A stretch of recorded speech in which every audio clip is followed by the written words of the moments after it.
How to post landscape videos on your Instagram story.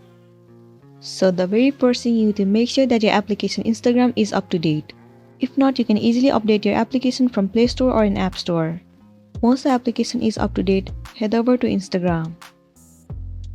And make sure you are logged into a specific account. Swipe right and move into the story section.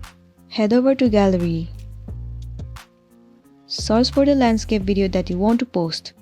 So let's say I want to post this video. Click on it.